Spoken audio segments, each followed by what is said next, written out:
안녕하세요. 구남식 목사입니다.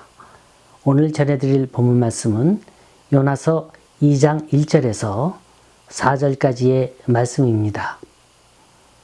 요나가 물고기 뱃속에서 그의 하나님 여호와께 기도하여 이르되 내가 받는 고난으로 말미암아 여호와께 불러 아뢰었더니 주께서 내게 대답하셨고 내가 수월의 뱃속에서 부르짖었더니 주께서 내 음성을 들으셨나이다.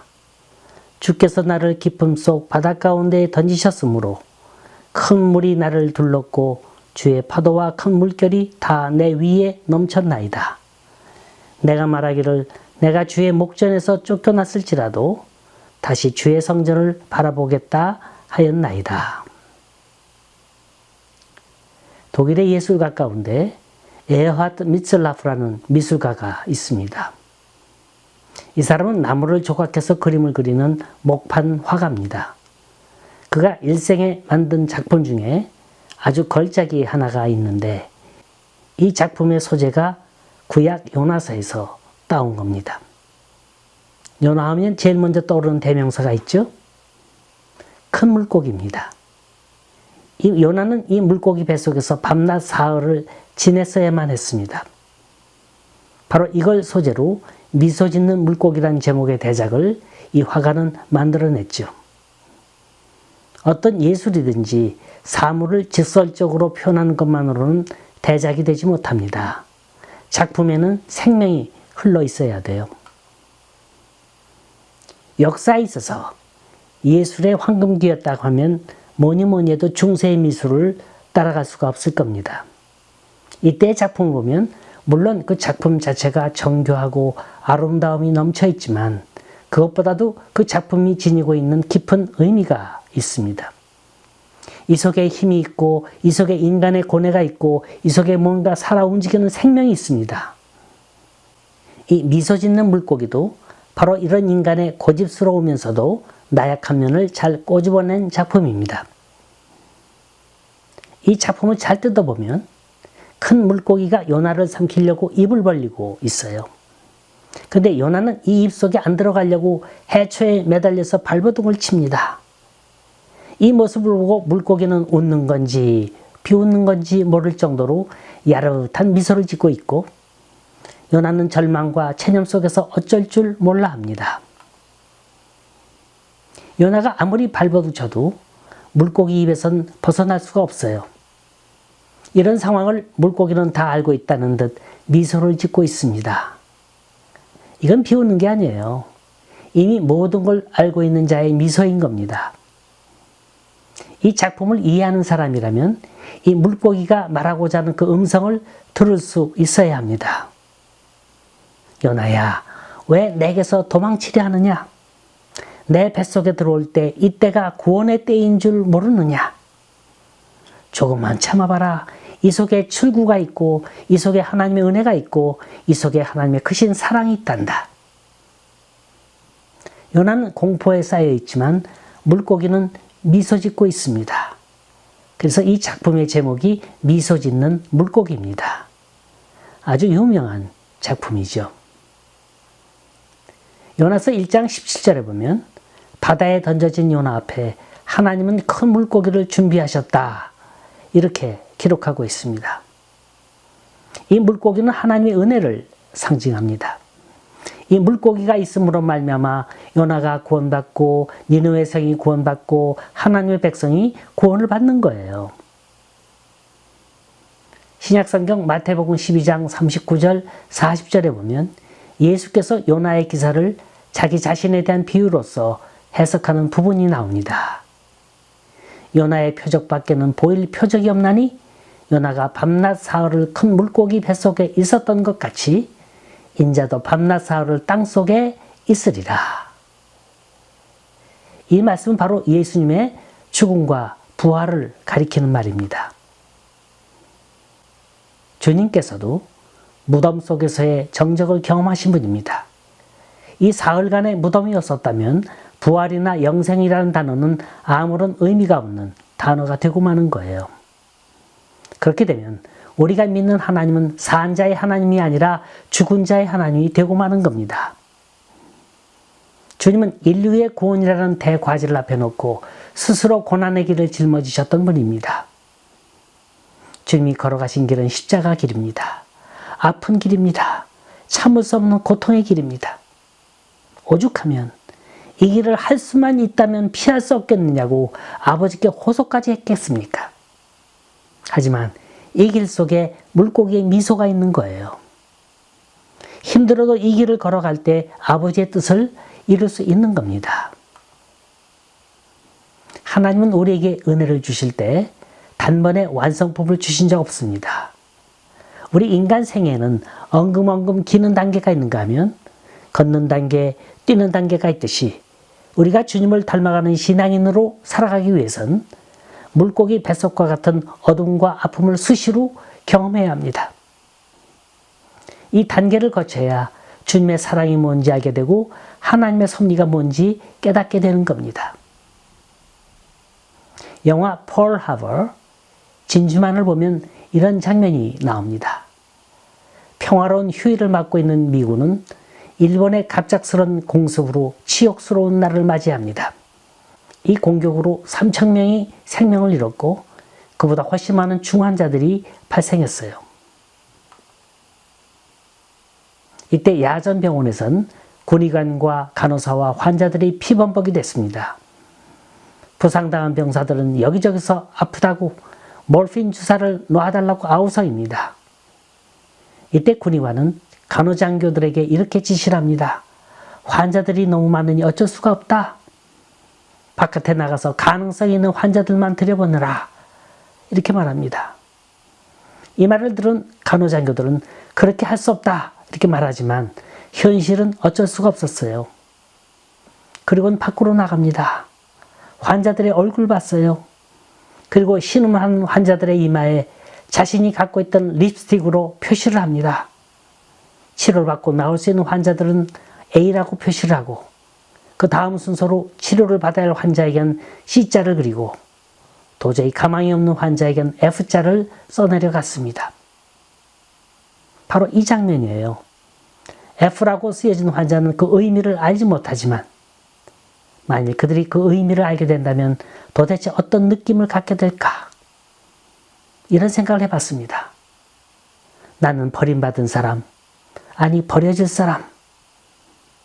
세상에 이처럼 절망적인 순간도 없을 것이고 이처럼 불행한 인간도 없을 것입니다. 전 이 장면을 보면서 현대를 살아가는 우리의 모습을 봤어요. 이 순간 간호장교가 아니라 하나님께서 우리 이마에 ABC를 써내려 간다면 내 이마에는 어떤 글자가 그려질까? 아무리 생각해봐도 F일 수밖에 없는 내 모습인데 너무나도 고맙게도 A자를 그려주시고 있다는 겁니다. 왜 그렇습니까? 우리는 하나님의 자녀라는 거예요. 예수 그리스도께서 날 대신해서 피 흘려 주시고 있다는 겁니다. 바로 이것 때문에 우린 F의 연속인 생활을 하고 있으면서도 날마다 그 공로에 의지해서 살아가고 있는 거예요. 하나님은 우리에게 은혜를 주실 때 단번에 큰 걸 주신 적 없습니다. 그럼 위험합니다. 주님의 사랑에는 다 단계가 있는 거예요. 사랑이 달콤하다고만 생각하는 사람이 있습니까? 그건 어딘가 덜 떨어진 사람일 거예요. 차원 높은 사랑에는 아픔이 있고 고통이 있는 겁니다. 사랑하기 때문에 침묵을 지켜야 하고 사랑하기 때문에 그냥 지켜봐야 하는 일들이 우리 삶의 현장에는 수없이 일어나고 있습니다. 하나님의 사랑은 우리의 상상을 초월한 사랑입니다. 하나님은 우리를 과잉 보호하기를 원치 않으세요. 그래서 물고기 뱃속에 들어가도록 그냥 방관하실 때가 있습니다. 우린 이 속에서 이겨내야 합니다. 스스로 해결할 수 있는 방법을 터득해야 합니다. 그래야 그 이상의 어려움이 와도 이길 수 있는 거예요. 오늘 본문은 그 방법론을 소개하고 있습니다. 첫째, 요나는 기도로 하나님께 나아갔습니다. 2절 중반에 보면 요나는 수월의 뱃속에서 하나님께 부르짖었다고 했습니다. 구원에는 부르짖음이 있어야 합니다. 여기 나오는 수월이라는 말은 히브리인이 표현하는 말이에요. 이 말은 죽은 자들이 대기하는 곳, 소위 연옥을 가리킵니다. 요나는 지금 죽음의 감옥에 갇힌 거예요. 그가 처한 사망의 골짜기는 절망이란 물고기 뱃속입니다. 이곳은 각종 해산물이 썩어지고 악취가 코를 찌릅니다. 마음 놓고 움직일 수 없고 호흡조차도 제대로 쉴 수 없는 지옥 중의 생지옥입니다. 아무리 외쳐봐야 도와줄 사람 없어요. 이 삶의 전쟁에서 해결할 수 있는 방법은 바로 나 자신밖에는 없는 거예요. 바로 이때 가장 진솔한 기도가 나오는 겁니다. 주님 바로 이때를 고대하고 계신다는 걸 믿으시기 바랍니다. 성도의 참모습은 하나님 앞에 홀로 있게 될 때 밝히 드러납니다. 신학자인 말틴 부보는 이와 같은 모습을 나와 너의 관계라고 정의를 했죠. 하나님과 나와의 1대1의 관계에 있을 때 여기엔 무서움이 없습니다. 체면도 없고 형식이나 격식도 필요 없습니다. 인류 역사에 있어서 위대한 신앙인들은 다 하나님과의 1대1 관계에서 승리한 사람들입니다. 우린 이 비결을 터득해야 합니다. 시편 기자 다윗처럼 산속에서 굴속에서 혹은 골방에서 남몰래 기도해야 합니다. 아무도 모르게 눈물 콧물 흘리고 이를 닦아내는 휴지 조각이 무릎 옆에 수북이 쌓일 때 나만이 아는 기도의 비밀을 얻을 수 있는 겁니다. 둘째로 요나는 수월의 밑바닥까지 내려갔다고 고백하고 있습니다. 다시 말해서 철저히 죽어져야 한다는 말이에요. 성경은 죽어야 산다고 말하고 있습니다. 하늘의 미랄이 땅에 떨어져 죽어야 많은 열매를 맺습니다. 이건 우리 성도의 생활 철학을 제시한 거예요. 그러나 성서가 말해주는 하늘의 미랄 사상은 이와는 다릅니다. 자, 이건 6.25 전쟁이 만들어낸 실화입니다. 인민군이 남한을 치밀고 내려왔을 때 수많은 정치 종교 인사들을 색출해냈습니다. 그리고 이들을 끌어내서 공교적으로 처참하게 처형했습니다. 하루는 인민군 고급 장교 처소에 전화벨이 울립니다. 이 전화를 받은 군관은 무척 난처한 표정을 짓습니다. 그러더니 부하를 시켜서 납치 인사들을 차에 태워 산으로 끌고 갑니다. 산에 도착하자 납치 인사들을 모아놓고 이 가운데 예수쟁이 있으면 나오라오. 이 같은 상황에서 스스로 예수쟁이라고 고백하면 죽는 건 뻔한 일이에요. 그런데 바로 이때 50대 후반의 신사 한 사람이 나옵니다. 나 예수 믿는 목사회다. 이 소리가 나오자마자 인민군 장교는 이 목사님에게 본때를 보이듯 많은 사람들이 보는 앞에서 개패듯 팹니다. 이 목사님은 이리 뒹굴고 저리 뒹굴고 얼굴엔 피가 낭자합니다.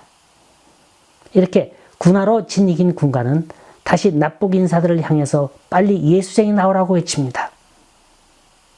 모두가 조용합니다. 아무도 나올 사람 없어요. 이때 인민군들은 포로를 둘러싸고 집총 대기 상태에 있습니다. 신호만 내리면 쏠 준비를 하고 있는 순간이에요. 죽음의 공포가 이들 주위를 휩쓸고 지나갑니다. 정말로 소름이 끼치는 순간입니다. 그래도 이 군관은 예수 믿는 사람만큼은 살려주고 싶었답니다. 아무리 찾아도 예수 믿는 사람은 목사님 한 분밖에 없었어요. 그래서 이 군관은 목사님을 끌고 산모퉁이로 돌아 하늘을 향해 공포로 3발을 쏩니다. 그리고 하는 말이 목사님 급합니다. 어서 도망가세요. 이날 살려고 하는 자들은 모두 죽었고 죽음을 각오한 사람만 살았습니다. 하나님께서는 우리에게 철저한 헌신을 요구하십니다. 하늘의 미랄은 썩어져야 합니다. 철저하게 땅에 묻혀야 합니다. 그래야 열매를 맺는 거예요. 남의 눈치를 보는 신앙, 불의와 타협하는 신앙, 군중 속에서 위로를 받으려는 신앙은 영원히 소울의 뱃속에서 헤어나오지 못하는 겁니다. 셋째로 요나는 하나님과의 관계 회복을 했습니다. 처음에 요나가 니느웨로 가라는 사명을 거절했을 때 하나님은 다시 한번 요나에게 기회를 주셨어요. 그러나 요나는 이 기회를 무시해버렸습니다. 그래도 그에겐 아무 일도 일어나지 않았어요. 그때부터 요나는 자기 마음대로 자기 인생을 살리라고 마음을 먹습니다. 가만히 생각해 보니까 하나님이 자기 삶에 개입해야 할 이유가 없었고 그럴 필요도 없었어요. 아주 합리주의적인 사고방식입니다. 그래서 어디로 갑니까? 니느웨의 반대편인 다시스로 갑니다. 내 뜻대로 주님을 마음대로 해석할 때 이때가 얼마나 평안한지 몰라요. 이렇게 해도 아무 일 없고 저렇게 해도 아무 일 없어요. 그래서 죄악의 잠 속에 깊이 빠져들어가는 겁니다. 어떻게 보면 그렇게 평안한 길 가도록 주님이 그냥 내버려 두시는 것 같아요. 그러나 그게 다시스로 가는 길인 줄 누가 알겠습니까? 왜 지치고 고난때를 기다려야만 합니까? 왜 풍랑이 일어나서 고래뱃속에 들어가는 아픔을 겪어야만 합니까? 왜 그때 가서 뒤늦게 하나님을 찾습니까? 여기 보면 3절, 4절을 보면 요나가 자주 번복해서 사용하는 말이 있어요. 주께서 나를 바다에 던졌고 주의 파도와 물결이 내 위에 넘쳤고 내가 주의 목전에서 쫓겨났고 내가 다시 주의 성전을 바라보겠노라. 이 내용을 분석해 보면 요나가 뒤늦게 고백한 내용은 이 모든 게 다 주의 계획 아래 이루어졌다는 겁니다. 이걸 깨닫기까지가 중요한 거예요. 오늘날 많은 사람들이 수월의 뱃속에 들어가는 고통을 당하면서도 그게 무슨 영문인지 깨닫지를 못합니다. 이걸 인간적인 사고로 해결하려고 하고 인간적인 지혜로 풀어보려 합니다. 그러니까 자꾸 문제는 꼬이고 어렵게 만들어지는 거예요. 오늘 요나서는 죄의 무거운 짐을 지고 방황하는 사람들에게 삶의 지혜를 가르쳐 줍니다. 빨리 주님과 관계를 회복하라는 거예요. 빨리 주님께 항복하라는 거예요. 빨리 주님의 말씀 안으로 돌아가라는 겁니다. 4절 말씀에 그 키가 주어져 있습니다. 내가 말하기를 내가 주의 목전에서 쫓겨났을지라도 다시 주의 성전을 바라보겠다 하였나이다. 이 말씀에서 중요한 단어는 다시라는 단어입니다. 이 단어 하나로 요나는 얼마나 하나님과 멀어져 있었다는 걸 알 수 있습니다. 하나님을 멀리 떠나게 되면 외롭게 됩니다. 처량하고 고나게 됩니다. 정처 없이 이리저리 헤매게 됩니다. 이때가 다시 주의 성전을 바라봐야 할 때인 줄 믿으시기 바랍니다. 다시 교회로 돌아와야 합니다. 다시 먼지 묻은 성경책을 펼쳐봐야 합니다. 다시 주의 일에 열심을 내서 주님과 나와의 관계를 회복해야 합니다. 그래야 수월의 뱃속에서 뛰쳐나올 수 있다는 걸 믿으시기 바랍니다. 마지막으로 요나는 수월 속의 진리를 깨닫게 해주신 하나님께 감사 찬송을 했습니다. 감사는 성숙된 신앙인이 행하는 마지막 표현인 거예요. 이 감사라는 말 하나로 자신의 모든 걸 하나님께 드려지는 겁니다. 풍랑에 빠지게 한 것도 감사하고 수월에서 죽임을 당하게 된 것도 감사하고 큰 물고기 입속에 던지게 된 것도 감사하다는 말이 나와야 합니다. 오늘 본문을 주의 깊게 살펴보면 새로운 사실을 하나 발견하게 됩니다. 10절에 보면 요나가 물고기 뱃속에서 튀어나오는 장면을 제일 마지막에 기록을 했어요. 그런데 그 이전에 요나는 하나님이 자기를 구원해 주실 믿고 감사했다는 거예요. 다시 말해서 먼저 응답을 받고 나중에 감사한 게 아니라 먼저 감사했더니 하나님이 응답해 주셨더라는 겁니다. 여러분, 기도 응답이 빨리 이루어지기 위한 방법이 하나가 있습니다. 그건 이미 요나가 가르쳐 줬어요. 이미 받은 줄 믿고 감사하면 됩니다. 감사는 믿음 있는 자만이 할 수 있는 겁니다. 주님이 우리를 수월의 뱃속에 거하게 하는 건 이게 다 믿음을 훈련시키기 위한 하나의 방법인 거예요. 감사하는 방법을 배우라고 고난도 주시고 시련도 주시고 인내도 주시는 겁니다. 어느 종교 화가가 모델을 찾아 나섰습니다. 예수님의 비유 중 탕자의 비유에 나오는 둘째 아들의 모습을 찾으려는 겁니다. 그는 형무소, 빈민굴, 마약굴까지 헤맸습니다. 그는 마땅한 모델을 찾을 수가 없었어요. 그러던 어느 날 거리를 지나가는데 거지 한 사람이 앉아 있는 거예요. 아, 바로 저 사람이다. 보니까 이 거지는 아무 표정도 없습니다. 도무지 그 얼굴엔 희망이란 찾을 수가 없어요. 냄새나는 옷, 힘없이 구부리 앉은 자태, 모두가 모델로 쓴 안성맞춤이었습니다. 그래서 이 거지에게 부탁을 했죠. 내일 아침 우리 집에 찾아오라고. 다음 날이 됐어요. 이 화가는 화폭을 펼쳐놓고 만반의 준비를 다 갖추었습니다. 이윽고 벨이 울립니다. 문을 열었죠. 그는 그 순간 또 한 번 실망하고 맙니다. 분명히 거지는 거지인데 어제와는 영 다른 거지의 모습이었어요. 이 사람은 모델이 된다는 흥분 속에 아침 일찍 일어나 세수도 하고 수염도 말끔히 깎고 옷도 새 옷을 입고 넥타이를 맨 정장의 모습을 하고 왔다는 거예요. 화가가 기다렸던 건 거지 그대로의 모습이었어요. 치장하지 않는 모습, 가식 없는 모습, 있는 그대로의 모습. 이것이 주님이 찾는 이 순간 요 나의 모습인 거예요. 주님은 우리의 완성된 모습을 기대하시는 게 아닙니다. 비록 냄새나고 연약하고 볼품없지만 있는 그대로의 모습으로 나오는 걸 기뻐하십니다. 수월의 밑바닥에 빠진 그 자세에서 오 주님, 나는 다시 주님의 품 안으로 돌아가겠나이다. 이 진솔한 고백의 기도를 드릴 수 있기를 간절히 소원합니다.